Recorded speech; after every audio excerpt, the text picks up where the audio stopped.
इस वीडियो में आप लोगों को बताऊंगा कि आप लोग कैसे हॉलमार्क प्रो में कैसे अपना अकाउंट क्रिएट करोगे। और उस अकाउंट क्रिएट करने के बाद जब आपको जो इनिशियल सेटअप करना होता है, जैसे फर्म का एड्रेस, लोगोस वगैरह, आप कैसे चेंज करोगे, अपना स्टॉक कैसे डालोगे, वो सब कुछ इस वीडियो में आपको दिखाऊंगा। ये वीडियो थोड़ा सा ये जो वीडियो होगा ये थोड़ा सा लेंथी होगा, तो मैं पार्ट वाइज इसको डिवाइड कर दूंगा। ठीक है, तो सबसे पहले आपको दिखा देता हूँ कि आप लोग कैसे अपना अकाउंट कैसे बनाओगे। तो आपको एक लिंक मिल जाएगा अकाउंट क्रिएट करने के लिए। आप यहाँ से लॉगिन कर सकते हो क्लिक करते हैं। और अगर आपके पास अकाउंट पहले से बना हुआ है तो आप यहाँ पे लॉगिन कर सकते हो। अगर आपके पास अकाउंट नहीं है तो आप डायरेक्टली क्रिएट अकाउंट क्लिक करके आप इसका अकाउंट बना सकते हो। ठीक है, तो चलिए, हम सबसे पहले आपको यहाँ पे फॉर्म का नाम डालना होगा। जैसे मान लो मैं यहाँ पे ABC हॉलमार्क डाल देता हूँ। फिर आपको यहाँ पे डालना होगा कॉन्टैक्ट पर्सन का नाम, जो भी आपका ऑनर है उसका नाम डालना होगा। फिर आपको यहाँ पे डालना होगा अपना मोबाइल नंबर, जो भी ऑनर का होगा, या तो आप जो अकाउंट बना रहे हो उस वो डाल सकते हो। यहाँ पे ईमेल एड्रेस जो आपको डालना है,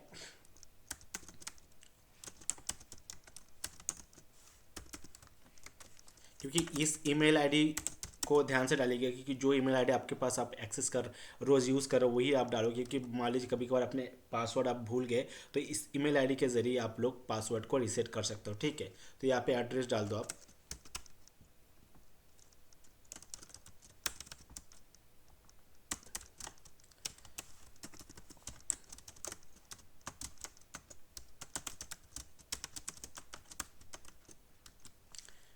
ठीक है, यहाँ पे अपना पासवर्ड एक बार पासवर्ड डालो, फिर कंफर्म पासवर्ड कर दो। यहाँ पे फर्म टाइप करो मेन। ठीक है, अगर मान लीजिए आपके पास हॉलमार्क प्रो में अगर आपके अपने पहले भी एक अकाउंट बना रखा है जो आपका मेन फर्म का है, अगर आपको ऑफ साइट के लिए या ब्रांच के लिए अकाउंट बनाना है इसमें, तो आप उसको चूज़ कर सकते हो। ठीक है, तो मैं मेन फर्म के लिए बना रहा हूँ तो क्रिएट अकाउंट कर देता हूँ। सॉरी, ये अकाउंट पर इस ईमेल आईडी पहले भी यूज़ हो चुका है। ठीक है,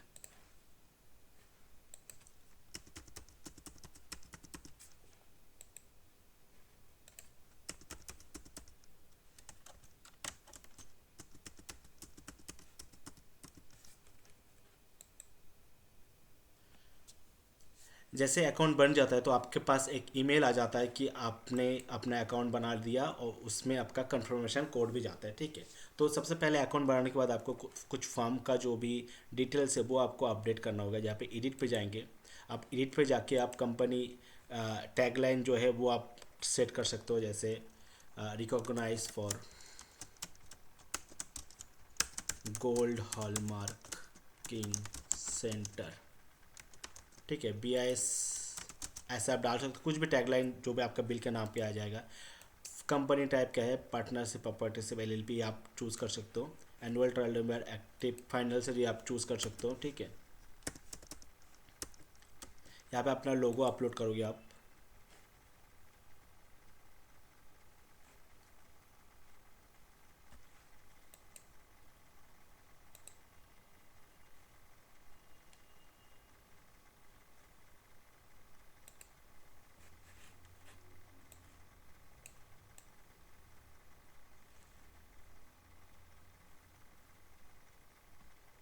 तो यहाँ पे लोगो में क्या डालूँ, इसमें भी सोच रहा हूँ।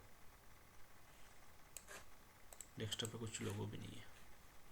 चलो फिलहाल मैं आज को यही लोगो यूज़ कर लेता हूँ। ठीक है, तो लोगो अपलोड हो गया। आप अपना यहाँ पे जो कॉन्टैक्ट डिटेल्स वो अपलोड वो चेंज कर सकते हो। जो एड्रेस, प्रॉपरली एड्रेस वो आप डाल सकते हो। ठीक है, सिटी क्या है, न्यू दिल्ली। यहाँ पे पोस्टल कोड डाल सकते हो। ठीक है, और यहाँ पे दूसरा सेक्शन आता है लीगल का, GST नंबर वगैरह का, जो आप जहाँ पे GST नंबर ऐड करोगे।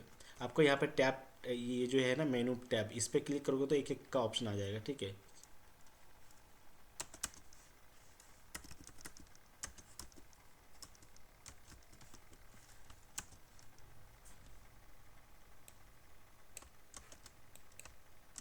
यहाँ पे अपना लाइसेंस नंबर डाल सकते हो। या आप अपना वैलिड डिटेल डाल सकते हो। ये आप ये ऑप्शनल है, अगर आप डालना चाहते हो आप डाल सकते हो, कोई दिक्कत नहीं। लेकिन आप डालोगे तो बेहतर रहता है। ठीक है, अभी आपका पेमेंट डिटेल्स, यार अपना UPI ID डालोगे। अगर आपके पास UPI ID नहीं है तो आपको डालने की ज़रूरत नहीं है। मतलब मीन्स अपना अपना अगर आप बिजनेस में UPI ID नहीं यूज़ कर रहे हो तो आप डालने की कोई ज़रूरत नहीं है।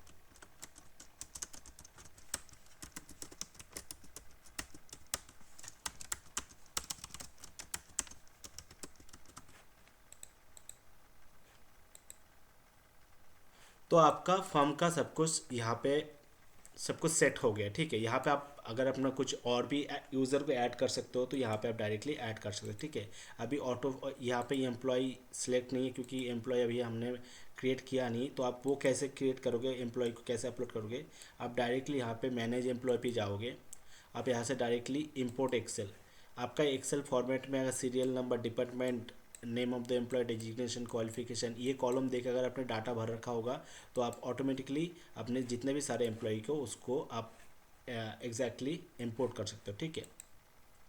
तो ठीक है, तो हमने बेसिक जो सेटअप था वो हमने कर दिया, देख ले तो टाइम, ठीक है। अभी आपको दिखा दो तो आप यहाँ पे मेन काम हो क्या होगा। जैसे मान लीजिए आपके पास पुराना कोई अगर डेटा होगा, ठीक है, वो डेटा को अगर आपको इंपोर्ट करना है, वो हम लोग इंपोर्ट कर देंगे आपका डेटा को। जैसे मान लीजिए ज्वेलर लिस्ट, अभी अगर मैं ज्वेलर्स लिस्ट पे जाता हूँ, ठीक है, यहाँ पे कोई भी ज्वेलर लिस्ट नहीं दिख रहा है, ठीक है।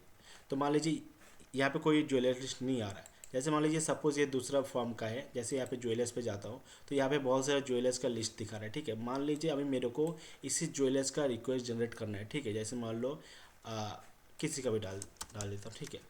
जैसे मान लो गुप्ता ज्वेलर्स है, या इसका मैं रिक्वेस्ट जनरेट करूँगा तो यहाँ पर डायरेक्टली मैं क्लिक करूँगा, सॉरी नाम पे नहीं, यहाँ पे लाइसेंस नंबर पे क्लिक करना होगा, ठीक है।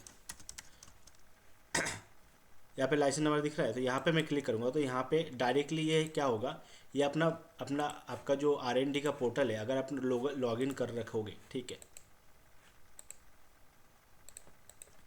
65X86W,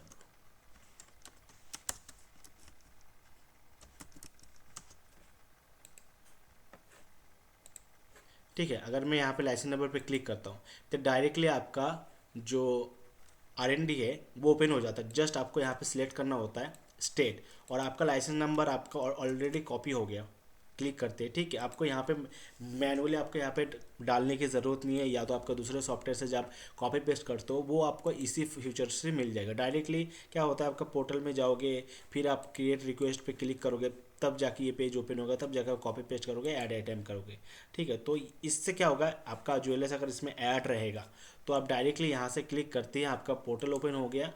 अब पोर्टल ओपन होते ही आप यहाँ पे डाल सकते हो जो भी डिटेल्स डाल के, जैसे मान लो ईयरिंग्स कर दिया मैंने एक, ठीक है, यहाँ पे,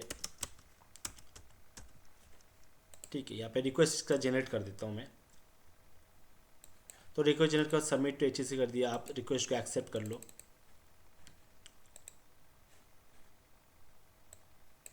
सॉरी,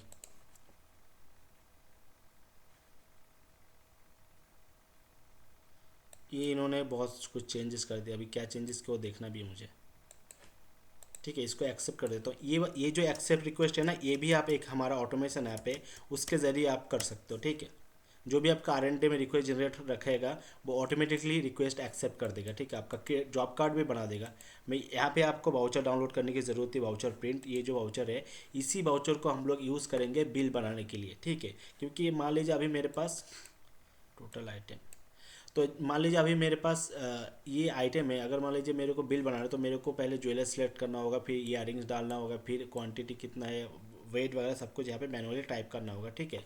तो मैं टाइप नहीं करूँगा, मैं डायरेक्टली इसको अपलोड कर दूँगा तो डायरेक्टली अपलोड हो जाएगा, ठीक है। या अगर मैं आता हूँ तो वो आपको कैसे करना है, अपलोड वाउचर पे आना है, सॉरी मेरे को हॉलमार्क प्रो वाला जो है जिसमें मान लीजिए अभी इसमें एक भी ज्वेलर्स नहीं है, ठीक है, नया फॉर्म है।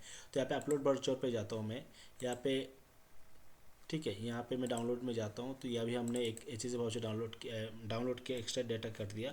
तो यहाँ पे आपका आ गया गुप्ता ज्वेलर्स, एड्रेस नहीं आता, कि कोई कोई वाउचर में एड्रेस आ जाता है, कोई कोई में नहीं आता, तो आप बाद में उसको अपडेट कर सकते हो, ठीक है। तो यहाँ पे आ गया, बस आपको यहाँ पे जॉब नंबर डालना है, ठीक है। यहाँ पे आपको जॉब ना डालना है। फिलहाल में यहाँ पे मान लीजिए आपका R&D है, जो R&D का यूज़र होगा वो रिक्वेस्ट जनरेट करेगा, फिर उसमें ये बाउचर को अपलोड कर देगा, या तो बिना जॉब कार्ड डाले हुए भी अपलोड कर सकते हो। तो ये चलो मैं यहाँ पे सबमिट डाटा कर देता हूँ कि बिना जॉब कार्ड का, ठीक है।